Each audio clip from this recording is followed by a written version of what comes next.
The first letter arrived on a Tuesday morning, tucked beneath Sandra Morrison's windshield wiper like a parking ticket. She plucked it free, squinting against the September sun as she unfolded the crisp white paper. Notice a violation. It read in bold red letters. Your front yard garden is in direct violation of Meadowbrook HOA guidelines, Section 4.2, approved plant species. You have 14 days to remove all lavender plants and replace them with HOA-approved alternatives. Failure to comply will result in fines of $100 per day. Sandra's hand trembled slightly as she read it again.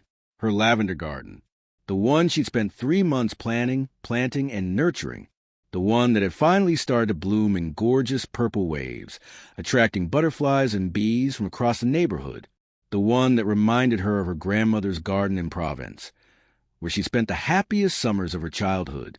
She looked up at her modest 2-story home, then across the street where Patricia Cunningham stood on her pristine porch, arms crossed, watching. Even from this distance, Sandra could see the satisfied smile on Patricia's face. Patricia, the HOA president, whose own yard was a sterile expanse of regulation grass and exactly 3 boxwood shrubs, evenly spaced. Sandra took a deep breath and walked across the street. "Patricia," she called out, waving the letter, "can we talk about this?" Patricia descended her porch steps with the bearing of a queen approaching her subjects. She was impeccably dressed as always, her silver hair sprayed into submission, her white linen pantsuit without a single wrinkle. "Sandra, good morning," Patricia said, her voice dripping with false sweetness. "I assume you received a notice? Lavender is on the approved list?" Sandra asked, trying to keep her voice steady. "It's just a herb. It's beautiful. It's beneficial for pollinators, and it's not hurting anyone." Patricia's smile tightened. "The rules are the rules, dear. We can't have everyone planting whatever they want. Today it's lavender. Tomorrow someone wants pink flamingos and garden gnomes. We have standards in Meadowbrook Estates. But lavender is hardly. 14 days, Sandra." Patricia turned back toward her house. "The rules apply to everyone equally. If I made an exception for you, I'd have to make exceptions for everyone." Sandra stood there, the letter crumpling in her fist, watching Patricia's perfectly postured retreat. Something hot and defiant sparked in her chest. That evening, Sandra sat at her kitchen table with her laptop, digging through the HOA bylaws. Her teenage daughter, Emma, sat across from her doing homework. "Mom, you've been reading that for 2 hours, Emma said, looking up from her calculus textbook. "What are you looking for?" "A loophole," Sandra muttered, scrolling through page after page of dense legalese. Patricia can't just wait. She stopped, reading a particular section 3 times to make sure she understood it correctly. "What?" Emma leaned forward. "According to Article 7, Section 3, any HOA rule can be overturned or amended if 20% of homeowners sign a petition requesting a vote, and then a simple majority approves it at a general meeting." Sandra looked up, her eyes bright. "Emma, how many houses are in this neighborhood?" "I don't know, maybe 50? So I need 10 signatures to force a vote." Sandra stood up, energized, and then 26 votes to change the rule. Emma grinned. "You're going to fight City Hall. Or, suburban Patricia." Over the next week, Sandra went door to door. She brought photos of her garden, articles about the importance of pollinator-friendly plants, and homemade lavender cookies. The responses varied wildly. Tom and Rebecca Chun, 2 doors down, signed immediately. "We've been wanting to plant native wildflowers for years," Rebecca said. "Patricia shot us down every time." The Johnsons were sympathetic, but afraid. "We can't afford the fines if we get on Patricia's bad side," Mrs. Johnson said apologetically. Old Mr. Fletcher surprised her by signing with enthusiasm. "That woman tried to fine me for leaving my garbage cans out 15 minutes too long." 15 minutes. I'm 83 years old. I move slowly. By day 10, Sandra had 15 signatures, more than enough to force a vote. She submitted her petition to the HOA board with a sense of triumph. Patricia's response came within hours, a neighborhood-wide email. It has come to my attention that a resident is attempting to undermine the carefully crafted guidelines that maintain our neighborhood's property values and aesthetic appeal. While this resident claims to champion pollinators and beauty, what she really advocates for is chaos and erosion of our community standards. I urge all residents to vote no on this reckless proposal at next week's emergency meeting. Sandra read it twice, her face flushing with anger, but she didn't respond in kind. Instead, she got to work. She created a presentation with photos of beautiful, well-maintained gardens featuring lavender and other non-approved plants. She gathered statements from 3 local landscapers about the benefits of diverse plantings.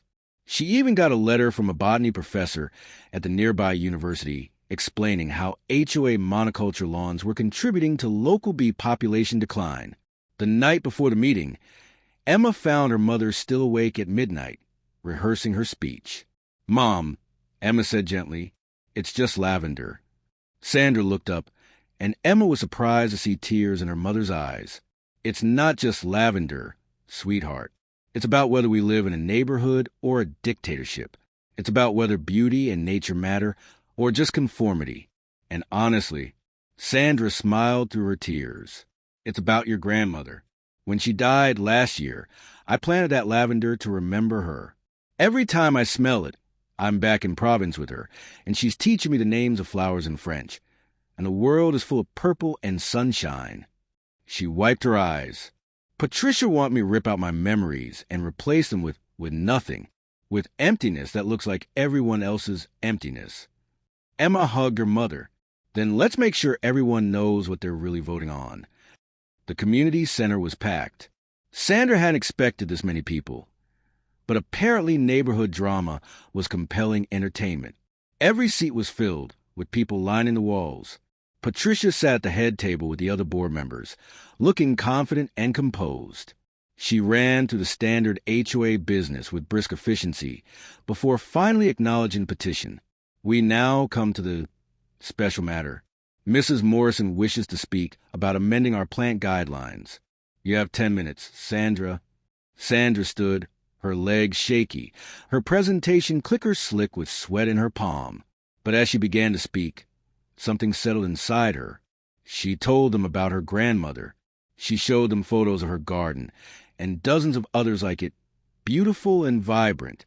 She explained the environmental benefits, the aesthetic value, the simple joy of growing something you love.